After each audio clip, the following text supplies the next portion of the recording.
Justice Hema committee റിപ്പോർട്ടിന് പിന്നാലെ മലയാള സിനിമയിലെ പ്രമുഖരായ നടന്മാർക്കും സംവിധായകർക്കുമൊക്കെ എതിരെ ഉയരുന്ന ലൈംഗിക ആരോപണങ്ങളിൽ എത്രമാത്രം കഴമ്പുണ്ട് എന്ന ചോദ്യത്തിന് പ്രസക്തിയേറുകയാണ്. ആലുവ സ്വദേശിയായ നടിയും അവരുടെ അഭിഭാഷകനും ലൈംഗികാരോപണം ഉന്നയിക്കുമെന്നും പറഞ്ഞ് തന്നെ ബ്ലാക്ക്മെയിൽ ചെയ്തു എന്ന പരാതിയുമായി നടനും സംവിധായകനുമായ ബാലചന്ദ്ര മേനോൻ രംഗത്തെത്തിയിരിക്കുന്നു. നടിക്കെതിരെയും ഇവരുടെ അഭിഭാഷകനെതിരെയും സംസ്ഥാന പോലീസ് മേധാവിക്കാണ് ബാലചന്ദ്ര മേനോൻ പരാതി നൽകിയിരിക്കുന്നത്. അഭിഭാഷകൻ ബ്ലാക്ക്മെയിൽ ചെയ്തു എന്നാണ് പരാതി. 3 ലൈംഗിക ആരോപണങ്ങൾ ഉടൻ വരുമെന്നായിരുന്നുവത്രേ ഫോണിലൂടെയുള്ള ഭീഷണി. അടുത്ത ദിവസം നടി സമൂഹ മാധ്യമങ്ങളിൽ ഇക്കാര്യം സൂചിപ്പിച്ച് പോസ്റ്റ് ഇട്ടതായും ബാലചന്ദ്ര മേനോൻ പരാതിയിൽ പറയുന്നു. മുകേഷിനെതിരെ അടക്കം പരാതി നൽകിയിട്ടുള്ള ആലുവ സ്വദേശിനിയായ നടിയും ഇവരുടെ അഭിഭാഷകനുമാണ് പണം ലക്ഷ്യമിട്ട് തനിക്കെതിരെ ഗൂഢാലോചന നടത്തുന്നതെന്ന് മുഖ്യമന്ത്രിക്കും സംസ്ഥാന പോലീസ് മേധാവിക്കും നൽകിയ പരാതിയിൽ ബാലചന്ദ്ര മേനോൻ പറയുന്നു. കഴിഞ്ഞ സെപ്റ്റംബർ 13-ാം തീയതി തനിക്കൊരു ഫോൺ കോൾ വന്നിരുന്നു. അഡ്വക്കേറ്റ് സന്ദീപ് എന്നാണ് പരിചയപ്പെടുത്തിയത്. 3 ലൈംഗിക പീഡന കേസുകൾ താങ്കൾക്കെതിരെ വരുന്നു എന്നൊരു മുന്നറിയിപ്പ് നൽകി. ആ ഫോൺ കോൾ അപ്പോൾ തന്നെ കട്ട് ചെയ്യുകയായിരുന്നു. എന്നാൽ അടുത്ത ദിവസം തന്നെ ഈ നടി, അതായത് മുകേഷിനും മണിയൻപിള്ള രാജുവിനുമൊക്കെ എതിരെ പരാതി പറഞ്ഞിട്ടുള്ള ആ നടി സമൂഹ മാധ്യമങ്ങളിൽ തന്റെ അടക്കം ഫോട്ടോ ഷെയർ ചെയ്തുകൊണ്ട് കമ്മിങ് സൂൺ എന്ന് പറഞ്ഞ് ലൈംഗിക ആരോപണങ്ങൾ സൂചിപ്പിക്കുന്ന ചില പോസ്റ്റുകൾ ഇട്ടു. അത് ചില ഓൺലൈൻ മാധ്യമങ്ങൾ ഏറ്റുപിടിച്ച് തനിക്കെതിരെ ദുഷ്പ്രചരണം നടത്തുകയാണ്. ഇതൊരു ഗൂഢാലോചനയുടെ ഭാഗമാണ്. 47 വർഷമായി താൻ മലയാള സിനിമയിൽ സജീവമായി നിൽക്കുന്നു.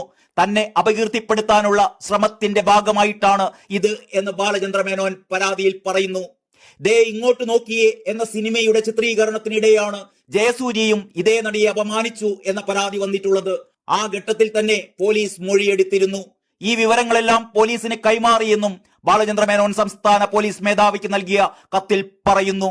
നടന്മാർക്കെതിരെ പീഡന പരാതി ഉന്നയിച്ച ഈ നടിക്കെതിരെ പോക്സോ കേസ് വന്നതായും ഈയിടെ വാർത്തയുണ്ടായിരുന്നു.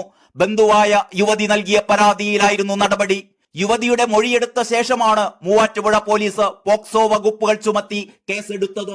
ചെന്നൈയിലേക്ക് വിളിച്ചു വരുത്തി നിരവധി പേർക്ക് നടി തന്നെ കാഴ്ചവെച്ചു എന്നായിരുന്നു യുവതിയുടെ പരാതി. പ്രായപൂർത്തിയാവും മുമ്പാണ് അതിക്രമം നടന്നത് എന്നും യുവതി മൊഴി നൽകിയിരുന്നു. സംസ്ഥാന പോലീസ് മേധാവിക്ക് അയച്ച പരാതി മൂവാറ്റുപുഴ പോലീസിന് കൈമാറുകയായിരുന്നു. പ്രായപൂർത്തിയാകും മുമ്പ് തന്നെ പലർക്കും കാഴ്ചവെച്ചു എന്നും മുകേഷിനെതിരെ പരാതി കൊടുത്ത സ്ത്രീ സെക്സ് മാഫിയയുടെ ആളാണെന്നും കാണിച്ചായിരുന്നു യുവതി സംസ്ഥാന പോലീസ് മേധാവിക്ക് പരാതി നൽകിയിരുന്നത്. ഈ പരാതി പ്രത്യേക അന്വേഷണ സംഘത്തിന് കൈമാറുകയായിരുന്നു. തനിക്കെതിരെ ഇപ്പോൾ സമൂഹ മാധ്യമങ്ങൾ വഴി വ്യാപക പ്രചാരണം നടക്കുന്നുണ്ടെന്നും യുവതി പറഞ്ഞിരുന്നു. ഏതായാലും ഹേമ കമ്മിറ്റി റിപ്പോർട്ട് വന്നതിന് പിന്നാലെ ലൈംഗിക ആരോപണമുയർത്തി മലയാള സിനിമയിലെ പ്രമുഖരായ അഭിനേതാക്കൾക്കും സംവിധായകർക്കും ഒക്കെ എതിരെ വന്നുകൊണ്ടിരിക്കുന്ന പരാതികൾക്ക് പിന്നിൽ യഥാർത്ഥ പീഡനം തന്നെയാണോ, അതല്ല പരസ്പര സമ്മതത്തോടെയുള്ള ലൈംഗിക ബന്ധം പിന്നീട് സിനിമയിൽ അവസരം കിട്ടാതെ വന്നപ്പോൾ ബ്ലാക്ക്മെയിലിംഗ് തന്ത്രമായി പയറ്റുന്നതാണോ? ആരോപണമുയർത്തിയ ചില നടിമാരുമായി മലയാളത്തിലെ ഒരു ചാനൽ അവതാരകൻ നടത്തിയ അഭിമുഖം ഇപ്പോൾ സമൂഹ മാധ്യമങ്ങളിലൊക്കെ വൈറലാണ്. അതിൽ ആ നടി പറയുന്ന പല ഉത്തരങ്ങളും കേൾക്കുമ്പോൾ തന്നെ അതിലെ പൊരുത്തക്കേടുകൾ നമുക്ക് മനസ്സിലാകും. ഏതായാലും പ്രത്യേക അന്വേഷണ സംഘത്തിന് മുമ്പിൽ വലിയ വെല്ലുവിളിയായിരിക്കുകയാണ് വ്യാജ ലൈംഗിക ആരോപണങ്ങൾ. കോടതികളിൽ എത്തുമ്പോൾ തെളിവുകളില്ലാതെ ഇതെല്ലാം തള്ളിപ്പോകുമെങ്കിലും അതുവരെ സിനിമകളിലെ പ്രമുഖ നടന്മാരും പ്രമുഖ സംവിധായകരുമെല്ലാം സംശയ നിഴലിലാകുകയാണ്. നിവിൻ പോളിയെ പോലെയും ഇപ്പോഴിതാ ബാലചന്ദ്ര മേനോനെ പോലെയും പരാതി ഉയരുന്ന ഘട്ടത്തിൽ തന്നെ സധൈര്യം ഇതെല്ലാം വ്യാജമാണ് എന്നും ബ്ലാക്ക് മെയിലിംഗ് ആണ് എന്നുമൊക്കെ വിളിച്ചു പറയുന്നവരെയെങ്കിലും നാം സംശയ നിഴലിൽ നിർത്തണോ? പൊതുസമൂഹം ചർച്ച ചെയ്യേണ്ട വിഷയമാണിത്.